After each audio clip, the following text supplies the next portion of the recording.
Anyway, we've got stuff to talk about with Chris Rufo, who, of course, when it was the panic about CRT or the current panic about gender, and most of it just wraps back to him.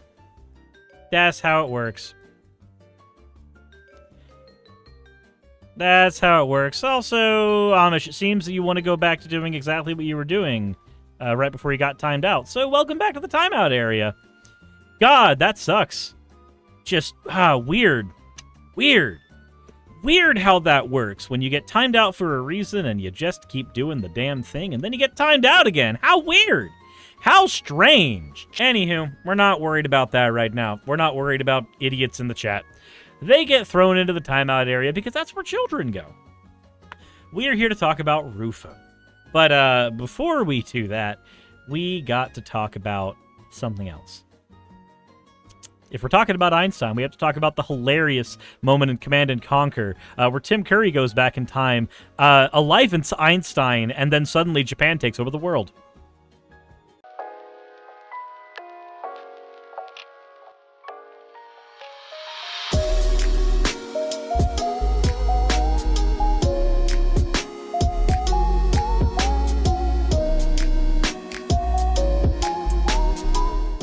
Oh, sorry, we weren't actually talking about that. We're going to be getting into, instead, Chris Rufo. But first, let's get into the fan art section. This one is from Americhick. I have found Suris to be an inspiration. I really love that about his channel. I'm using materials that I've been keeping on the side for over a year now. I recently started getting back into my hobbies again. One of them is elegant gothic Lolita fashion. It's more conservative in dress, and I thought Suris would look amazing in one of my favorite dresses to coordinate. Well, it's definitely a very, very cute dress. The next one we have here is from Cheshire.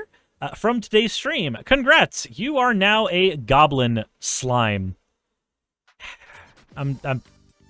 There's way too many versions of my character now. I have lost track. Anyway, the next one we have here is from a Nubian. They say, Suris said he liked bondage. Did I do it right?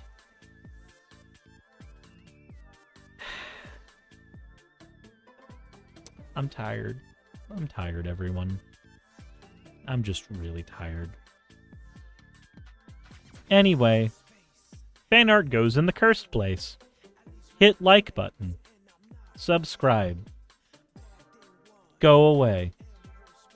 I'm kidding. Don't do that. We have a video to get to. Anywho, as always, thank you all for your fan art submissions. We're getting right into the topic at hand.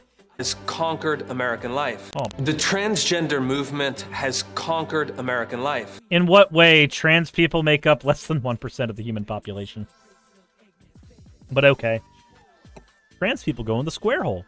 Activist teachers have converted classrooms into propaganda. Influencers are driving billions of social media impressions, and doctors are cutting up kids in the name of gender-affirming care. Cutting up kids. So that thing that doesn't really happen, unless you consider a kid like a 17 or 18-year-old, in this case, when it comes to surgeries that they can consent to, said if we consigned that we would not have all these anti-trans bills, yeah, if we're conquered, then why do we have a bunch of anti-trans bills that are being passed all the fucking time? Also, propaganda, kids, you mean just kids accepting that gay people and trans people are okay? That it's okay to be gay or trans? That's not propaganda. That's just fact.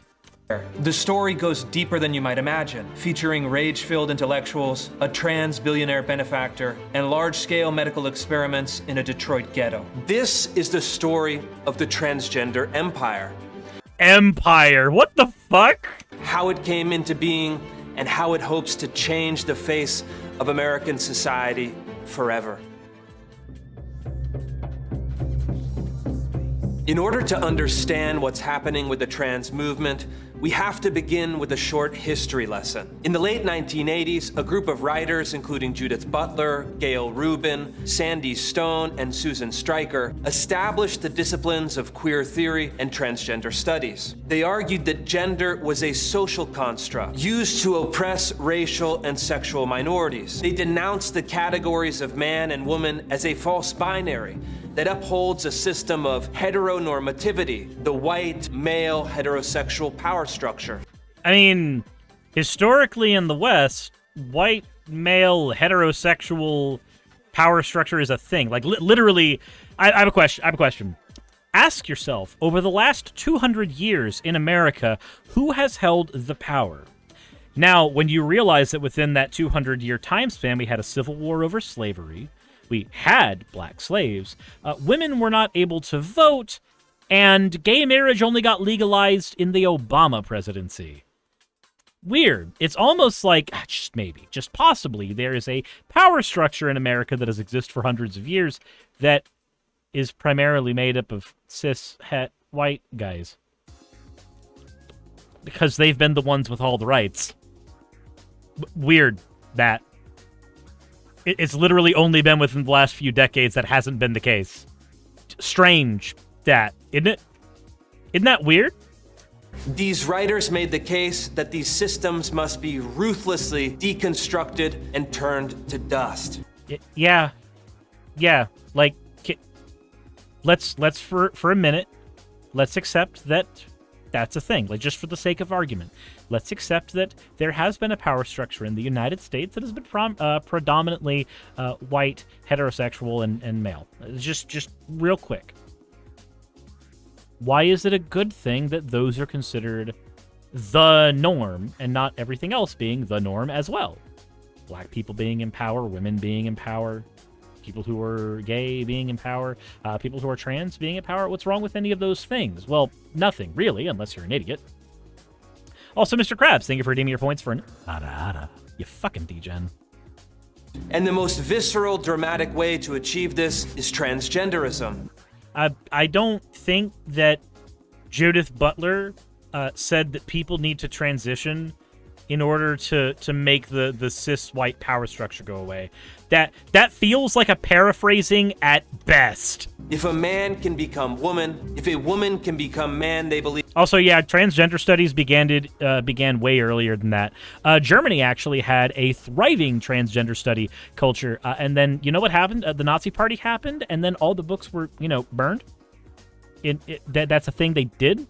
A lot of our studies on trans people, a lot of our studies on gay people came from Germany, except they were destroyed. So we got a little late to that. Just weird how that works. Believed the entire structure of creation could be toppled. A trans movement manifesto is intended as a secular sermon that unabashedly advocates embracing a disruptive and refigurative genderqueer or transgender power as a spiritual resource. This is Susan Stryker. God, I love how you provided just a handful of words with no context there. Just the ones that you knew would specifically anger your audience, Rufo. Just that. One of the founding theorists of the trans movement. In her best-known essay on performing transgender rage, Stryker argues that the transsexual body is a technological construction that represents a war against Western society. I am a transsexual, and therefore I am a monster, Stryker writes. I mean, literally, that's what Republicans have been arguing for the last few years. A lot of that because of you. You have to think, during the time of the Stonewall riots and even plenty of time afterwards, trans people were seen as pariahs, as monsters, as freaks. That was what people saw them as in America. Again, is that a good thing? I would argue not. And this body, Stryker says, is destined to channel its rage and revenge against the naturalized heterosexual order. Again, if all of your rights are being taken away, and those rights are being taken away from a commonality of people, then yeah, your anger is going to be directed at them. Against traditional family values and against the hegemonic oppression of nature itself. There's something important to understand here. The transgender movement is inherently political, using the construction of personal identity to advance a collective political vision. Yeah, everything is political, by the way, Rufo. That's a nothing statement. Some trans activists even believe their movement represents the future of Marxism. In a collection of essays titled Transgender Marxism, Rosa Lee argues that trans people can serve as the new vanguard of the proletariat. Okay, cool. That is some trans people that believe that. Not necessarily all. We can have a conversation over whether communism is good or not, and we can have it in the comment section of this video. You can do that right now. Do you think that a world where there's nothing but trans communist cat girls is a good thing? Anyway, that was a weird thought. Let's get back to the video. Promising to abolish heteronormativity in the same way that orthodox Marxism promised to abolish capitalism. Lee writes, in a different era, Marxists spoke of the construction of a new socialist man as a crucial task in the broader process of socialist construction. Today, in a time of both rising fascism and an emergent socialist movement, our challenge is transsexualizing our Marxism. We should think of the project of transition to communism in our time as including the transition to new communist selves, new ways of being and relating to one another. Okay, this just sounds like what you would expect somebody to say if they were both trans and communist, where their varying identities and values layer on top of another intersectionally. This is... I don't know what's supposed to be surprising here. Basically, Rufo has said, there is a trans person who exists, and this trans person who exists is communist. And because they are both trans and communist, they had an ideology that combined both the transness and the communistness. Like gasp. Like gasp. Who would have thought? Did you know that there are people that call themselves gamers and wrap up a whole lot of their internal identities in that too? God, so weird. This is the great project of the transgender movement, to abolish the distinctions of man and woman, to transcend the limitations established by creation, to hitch the personal struggle of trans individuals to the political struggle of revolution. I mean, if your rights are being taken away, then it is a political struggle. And one of the ways that you win political struggles, if you cannot do it via lawmaking, is revolution. I don't see the issue here. All of society must be reorganized to affirm their identities and, more importantly, their politics. Yeah, so if you are black and you like having human rights as a black person, then society needs to reformat itself in a way that includes you, a black person. This was the creed of the civil rights movement. If you are gay and you live in a society that does not like gay people, then that society should orient itself around you, not the other way around, because being gay is an immutable characteristic of yourself. So... guess what? That's a thing that has slowly been happening in America, and it's a fine thing. If you're trans, then society, yes, should reorient itself around you, because being trans is also an immutable characteristic of yourself. The idea that everybody needs to conform to society, as opposed to society needing to conform to the people who fucking live in the society... yeah, it's just so weird. Just so weird. Oh, Amish Inventor's back. God, I guess this one's a ban. Because, you know, you won't shut up, so that's a way to shut you up. You can go ahead and make another proxy account and do it again, and believe me, if you do it 1,000,000 times, it will never get old. Have fun.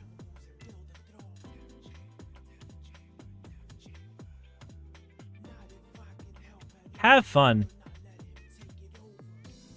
And Bane of Motors says, wow. Wow what? Wow what? You were timed out when you said that a member of my community raped somebody. Are you interested in trying to continue that particular stupid line of dialogue? Or are we going back to the tucking swimsuits dialogue that you stupidly brought up before? Which one are we doing now? I'm good with either. I'm fine going 2 for 2 on trolls today. I don't care how many years you've been a part of my community. Say stupid shit. So the guy got banned, no none, and what? Those were certainly words. I don't know what any of those meant.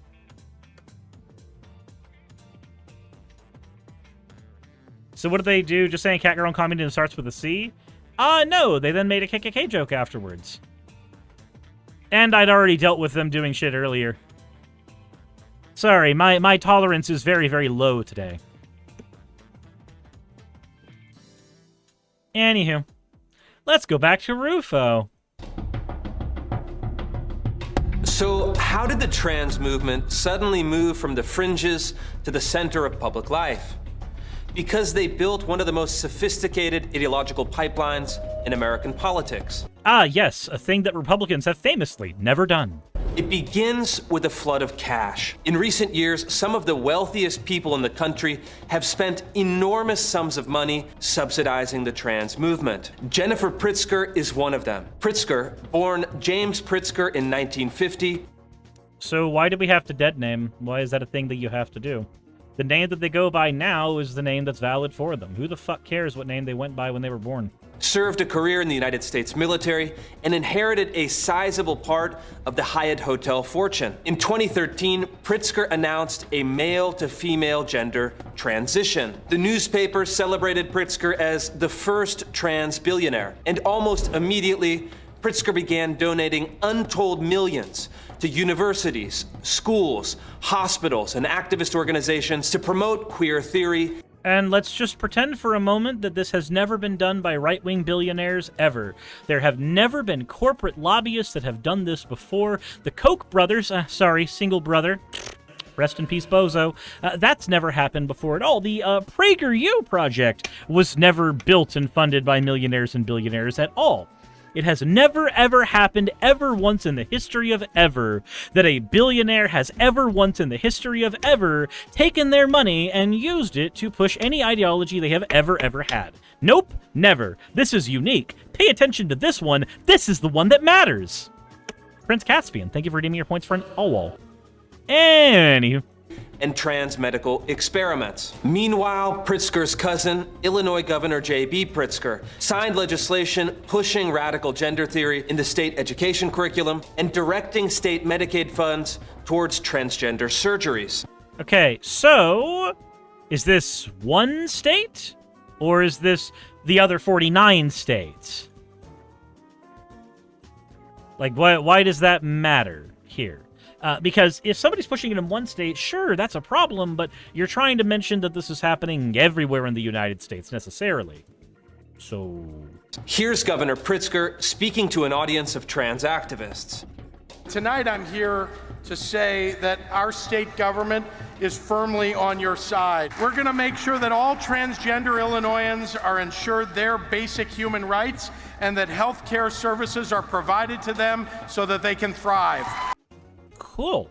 Where's the bad part? Oh, right, I forgot. I'm supposed to pretend it's bad because it's about the transes. I forgot about that. Here's how the scheme works in practice. Pritzker-funded activists at Chicago's largest children's hospital provide local schools with training, materials, and personnel promoting child gender transitions, using the reputation. And by child gender transitions, they of course mean puberty blockers, which we were already using on cancer patients. As if that was a fucking problem. Of the hospital to provide their ideology with a scientific veneer. These are some of the materials. As I've uncovered through investigative reporting, the activists and teachers associated with Lurie Children's Hospital expose children not only to trans ideology, but to kink, BDSM, breast binders, and artificial penis packers. Okay, cool. So let's go ahead one by one. Let's go ahead and go one by one with each. Teachers associated with Lurie Children's Hospital expose children not only to trans ideology. So, trans ideology. What is trans ideology? The idea that transitioning is okay? Why do I care?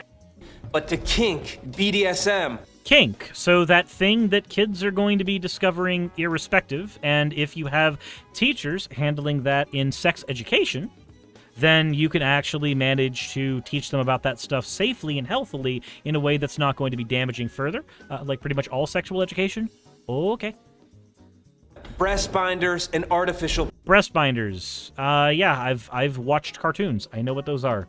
I watched Ranma 1/2 growing up. The absolute nanosecond Ukyo was introduced into the show. I learned what a breast binder was. At 12. Who the fuck cares? Penis packers. And by penis packers, you mean literally anything you put in your pants. Wow, I wonder if watching episodes of Family Guy where Stewie put a cucumber in his underwear ruined me for life. Weird. The goal, according to the Children's Hospital, is to disrupt entrenched norms in Western society and to guide vulnerable students towards transgender medicine as the cure.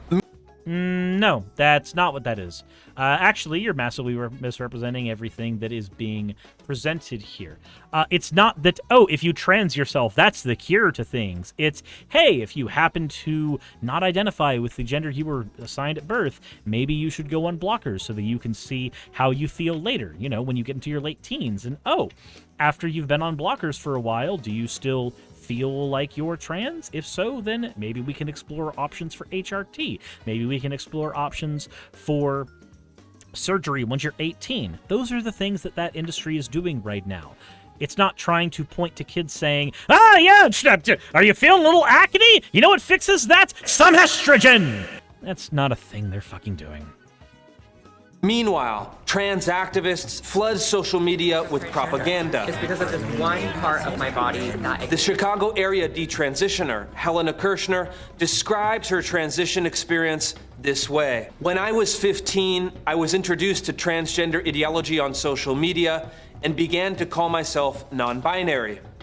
Over the next few years, I would continue to go deeper and deeper down the trans identity rabbit hole, and by the time I was 18, I saw myself as a trans man.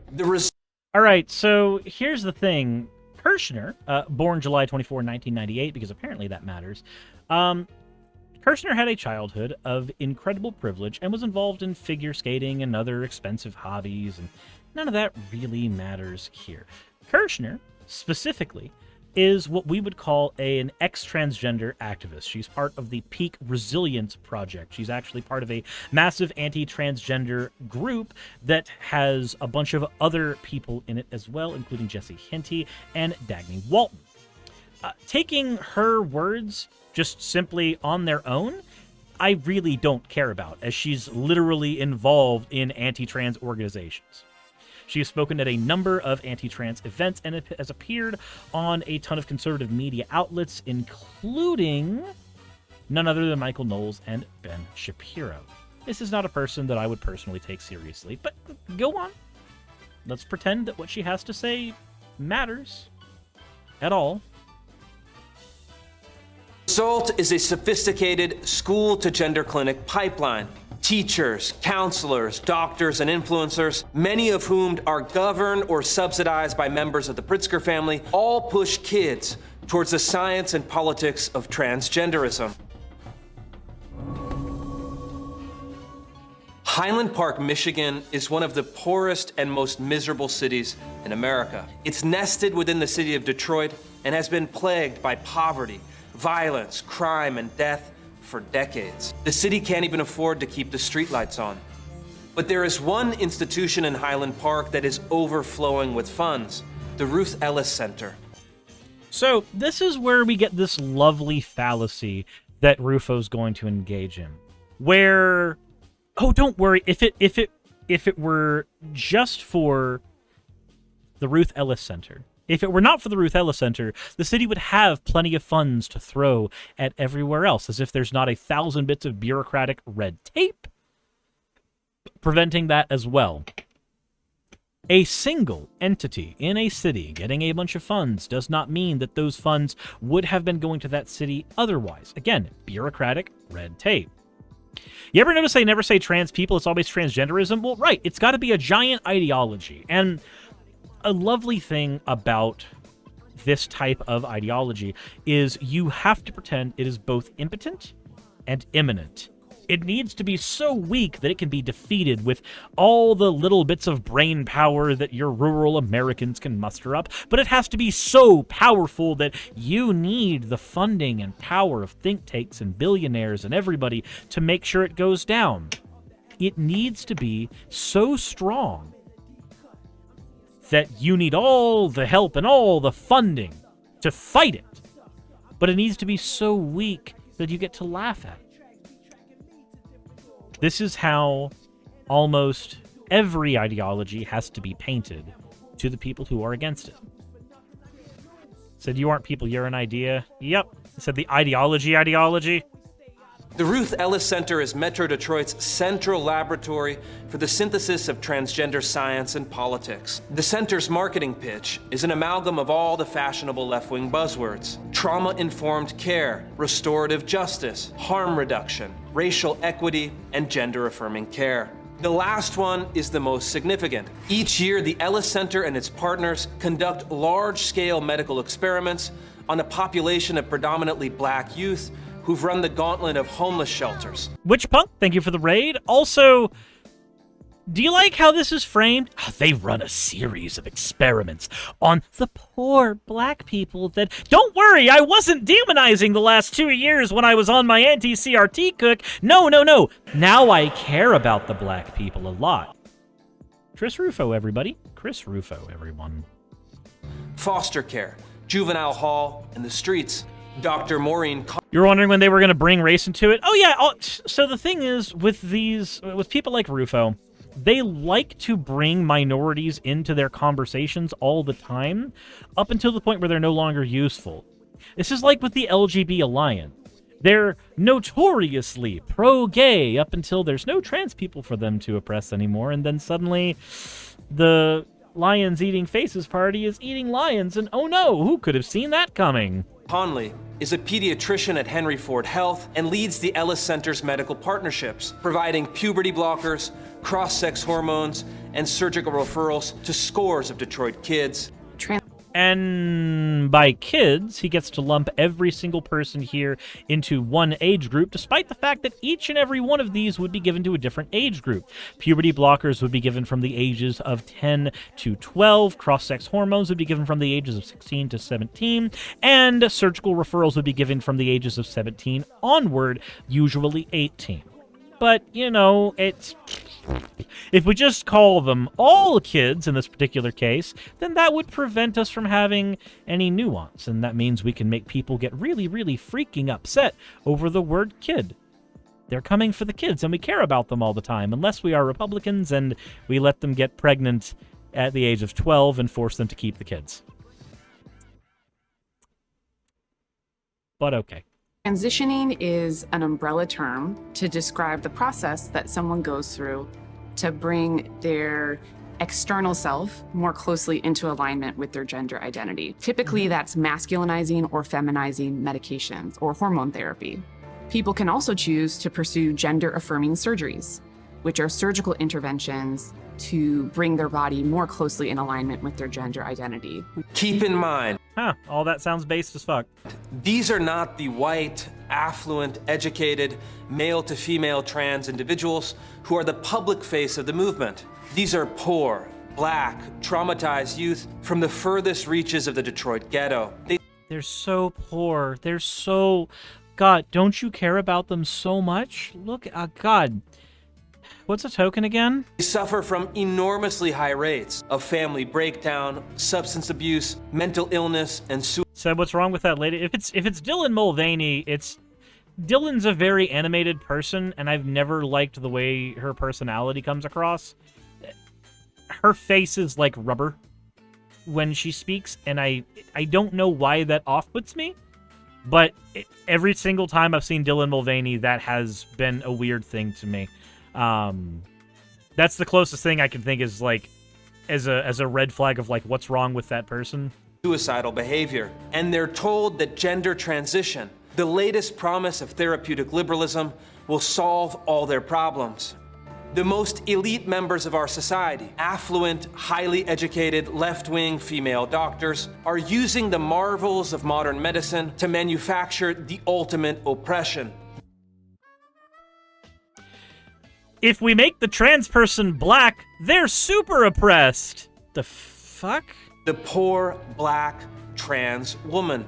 I think I might have been about 8 years old when I remember having any thought of being transgender or gender nonconforming. It felt like I was an outsider to this whole world of America. On top of not being, a European American, I was black.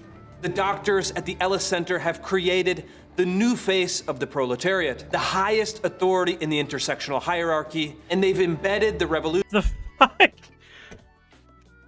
Do we just find a person off the street and we're like, okay, so first we have to increase the melanin in your skin. After we increase the melanin in your skin, we have to jam the estrogen into you. After we've jammed the estrogen into you, then you can be queen. That's not what happens, Rufo. Into the very biology of their patients.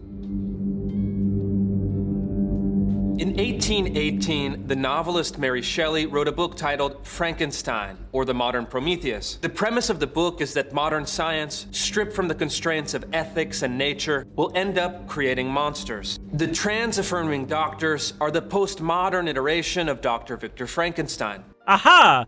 Look, all I have to do is point to fiction, and then it's true. Because it happened in fiction. These are the modern-day versions of fiction. Also, I recognize a bunch of people are saying, like, oh my god, I love Dylan, she's a sweetie.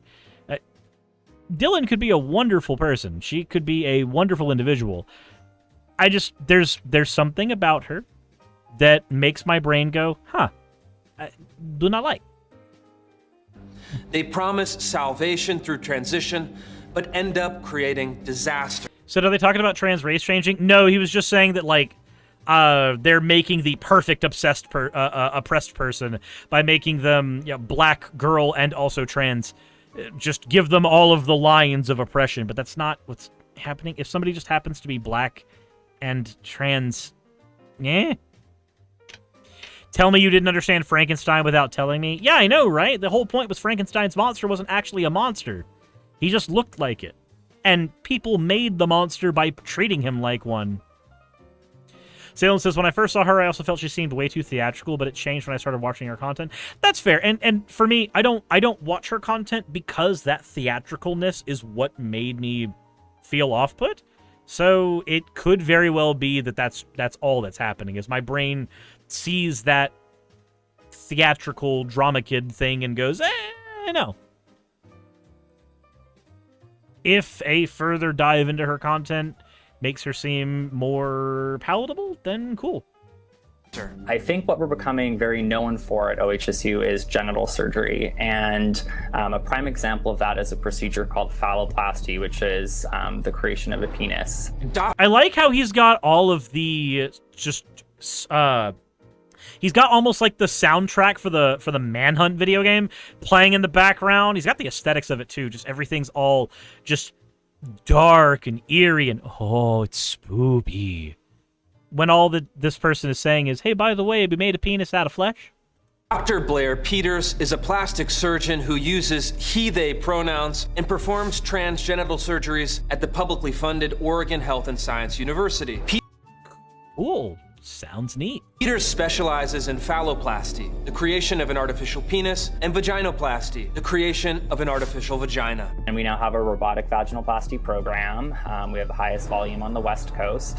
And this has been a kind of game changer for patient care, as we're now able to provide 2 cases a day in a single. But the cool. They make dicks and vagoobos. That neat, I guess. I know porn artists that make dicks and vagoobos. Who cares? Most revealing surgery performed by Dr. Peters and his colleagues is known as nullification. In this procedure, doctors perform a castration or a vaginectomy on the patient, then create a smooth, continuous skin covering from the abdomen to the groin, reducing the genitalia to nothing. This barbaric procedure is... Wait, how is it barbaric? Wait. So if somebody's not gender conforming, right? Somebody's agender, and they just don't want any genitalia at all, because one day they wake up and the idea of a vagina gives them dysphoria, the idea of a penis gives them dysphoria. If they can still pee and do all the things they need to do healthily, who cares? Is the perfect symbol for the ideology itself. Nullification is the pursuit of the Latin nullum, meaning nothing. And that is exactly where trans ideology ends. What? They have... Behold, they have one medical procedure that gets rid of the genitalia. Therefore, the transgender movement ends in nothing. What? What? Where was the narrative thoroughfare there? Like, that feels like an attempt to be poetic, but nobody's gonna catch that as anything other than weird. A profound nihilism that denies human nature and enables barbarism. So does he even know how rare nullification surgery is? Dude, the amount of people, right, who literally go, I don't want any genitalia, is remarkably tiny. So, yeah, no, it doesn't happen that often. And even when it does, again, these are adults modifying their own bodies. Who cares? In the name of progress. Although this movement enjoys a certain measure of elite support, there is no doubt it will end in tragedy. Jennifer Pritzker, Maureen Connolly, and Blair Peters occupy the heights of power and prestige, but like Dr. This one random doctor occupies the height of power and prestige. I'm just imagining Tim Curry going, space. Richter Frankenstein, they will learn a hard lesson. No matter how advanced their castration machines become, the trans activists and doctors cannot abolish the reality of man and woman. They cannot transcend the limitations of creation. And He's just saying this is barbaric, not the trans movement, just the thing I don't think. Little Siberian Bear, he literally thinks the entire thing is barbaric. Have you not heard anything Chris Rufo has done before? This is the guy that spearheaded the anti-CRT campaign. This is the guy who spearheaded the anti-gender in education campaign. This is the guy who's spearheading the anti-transgender campaigns. Most of the information that is coming to conservative news outlets like OAN and Fox News is coming from him.